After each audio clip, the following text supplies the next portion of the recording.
ఉప ముఖ్యమంత్రి పవన్ కళ్యాణ్ ఢిల్లీ పర్యటనలో బిజీగా ఉన్నారు. రాష్ట్రానికి రావాల్సిన నిధులు, పెండింగ్ అంశాలపై కేంద్ర ఆర్థిక, జలవనరులు, పర్యాటక, రైల్వే శాఖ మంత్రులతో చర్చలు జరిపారు. రాష్ట్ర అభివృద్ధికి సహకారం అందించాలని కోరారు. అనేక ప్రాజెక్టులకు సంబంధించిన రుణాల చెల్లింపు గడువును పెంచాలని విజ్ఞప్తి చేశారు. రాష్ట్ర అభివృద్ధికి పూర్తి సహకారం అందిస్తామని కేంద్ర మంత్రులు భరోసా ఇచ్చినట్లు పవన్ కళ్యాణ్ తెలిపారు. ఉప ముఖ్యమంత్రి పవన్ కళ్యాణ్ హస్తినలో బిజీగా గడిపారు. రాష్ట్రానికి రావాల్సిన నిధులు, పెండింగ్ ప్రాజెక్టులపై వరుసగా కేంద్ర మంత్రులతో చర్చించారు. మొదటగా కేంద్ర పర్యాటక శాఖ మంత్రి గజేంద్ర సింగ్ షెకావత్ ఇంటికి వెళ్లిన పవన్ ఏపీలో టూరిజం యూనివర్సిటీ సహా 7 ప్రాజెక్టులపై చర్చించారు. రాష్ట్రంలో పర్యాటక ప్రాజెక్టులకు సంబంధించిన అంశాలను ఆయన వద్ద ప్రస్తావించారు. తమ ప్రతిపాదనపై కేంద్ర మంత్రి షెకావత్ సానుకూలంగా స్పందించారని పవన్ తెలిపారు.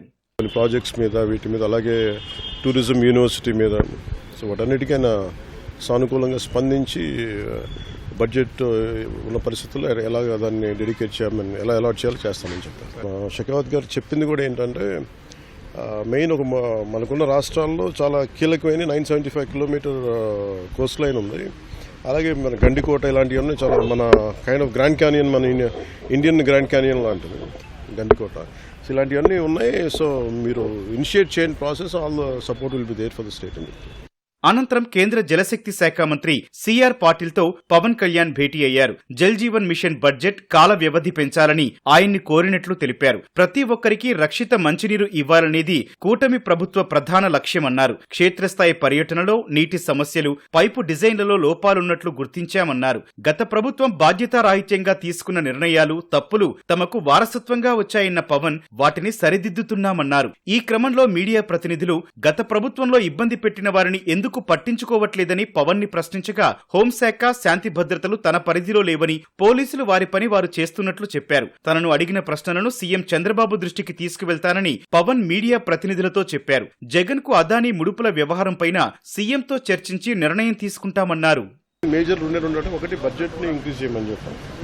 2 టైం జేజేఎంని టైం లైన్ ఇంక్రీజ్ చేయమని చెప్పారు. గత ప్రభుత్వం చేసిన ఈ వాళ్ళ తప్పులన్నీ మనకు వారసత్వంగా వచ్చింది. అది వాళ్ళు చేసిన తప్పులకి ఈరోజు మనం మాట పడాల్సి వస్తుంది.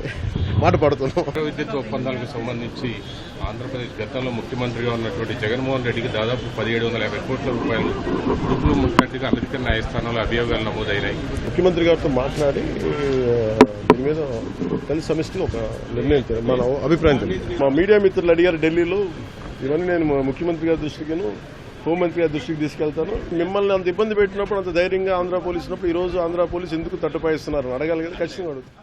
రాష్ట్రంలో గ్రామీణ ప్రాంత రహదారుల అభివృద్ధికి ఏఐఐబి రుణానికి సంబంధించిన ప్రాజెక్టును 2026 డిసెంబర్ 31 వరకు పొడిగించాలని ఉప ముఖ్యమంత్రి పవన్ కళ్యాణ్ కేంద్ర మంత్రి నిర్మలా సీతారామన్ ని విజ్ఞప్తి చేశారు. రుణ ఒప్పందంలో పేర్కొన్న ప్రకారం రీఎంబర్స్మెంట్ పద్ధతిలో కాకుండా ముందస్తు చెల్లింపు పద్ధతిలో కొనసాగించాలని పేర్కొన్నారు. నిధుల చెల్లింపుల విధానంలోనూ మార్పులు చేయవలసిందిగా విజ్ఞప్తి చేసినట్లు పవన్ తెలిపారు.